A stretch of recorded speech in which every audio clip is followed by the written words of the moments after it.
planeó la creación del terrorismo y de esa creación se encargó la CIA. En los 80 un grupo de marineros enviados por la CIA subieron a Ayacucho a asesinar a comuneros, que reclamaban un fraude en unas elecciones. Aprovecharon esa rebelión para poder instalar el cuento del terrorismo. Los marineros llegaron a matar a los campesinos que protestaban. Y esta masacre no paraba. Para esos años no existía el internet, solo se creía lo que la prensa, la CIA y sus militares decían. Comenzaron a matar sin piedad hasta que un grupo de comuneros tomaron las armas para enfrentar a los marineros, camuflados llamados los Sinchis, por los pobladores tal como lo describe la canción de la Flor de la Retama, en esa región del Perú.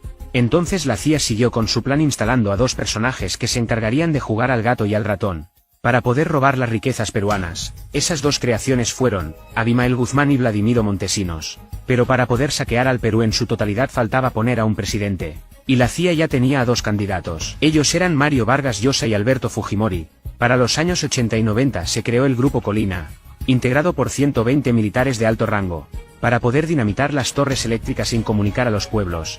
Todos estos cochebombas eran puestos por estos militares, y la prensa se encargaba de culpar a los campesinos con el nombre de terroristas. El asesino Abimael Guzmán, aprovechándose de toda esta convulsión social, habló con los estudiantes de los Andes para combatir a los marineros y militares que mataban a los pobladores.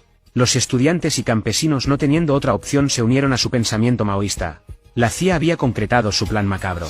Puso a Alberto Fujimori como presidente del Perú, y creando la Constitución del 93, donde regalaba las empresas peruanas y las riquezas de sus suelos. Y cada vez para vender empresas peruanas se hablaba del terrorismo, y los militares llamados Grupo Colina pintaban paredes y mataban comuneros para que todo se enfoque en el terrorismo, y nadie se enfoque en la venta de las empresas y riquezas peruanas. Hay que recordar que cuando se ubicó a Abimael Guzmán, los de inteligencia le avisaron a Fujimori y Montesinos que ya habían ubicado Guzmán, y Montesinos y Fujimori enviaron a poner un papel debajo de la puerta de donde estaba Abimael Guzmán, diciéndole que escape, que ya lo había ubicado los de inteligencia peruanos. CIA ya tenía a sus tres piezas para el saqueo al Perú: Abimael Guzmán, Alberto Fujimori y Vladimiro Montesinos, y no iba a permitir que inteligencia del Perú detenga a Abimael Guzmán, sino el cuento del terrorismo se les iba a acabar, y así no iban a poder saquear al Perú. La CIA buscaba desaparecer a la gente de los Andes peruanos, donde está toda la riqueza. Entonces se puso el plan de esterilizaciones en todo el Perú. Alejandro Aguinaga se encargó de ese macabro plan, que estaba dirigida a las mujeres de los Andes, para que no tengan más hijos. A ellas estaba dirigida. Hasta se forzaron a más de 300.000 mujeres a esterilizarse. Ese caso fue archivado por la esposa del comandante Colchado, la fiscal Marcelita Gutiérrez. Estos dos personajes, quien tienen como padrino de bodas a César Inostroza, cabecilla de los narcotraficantes llamados Cuellos Blancos. De otro lado, mientras Abimael Guzmán había caído ya por el año 92, la CIA, con su otra creación, el MRTA, empezaba a hacer terrorismo, para luego el año 96 crear otra cortina de humo llamada la toma de la residencia del Japón, el rescate Chavín de Huántar.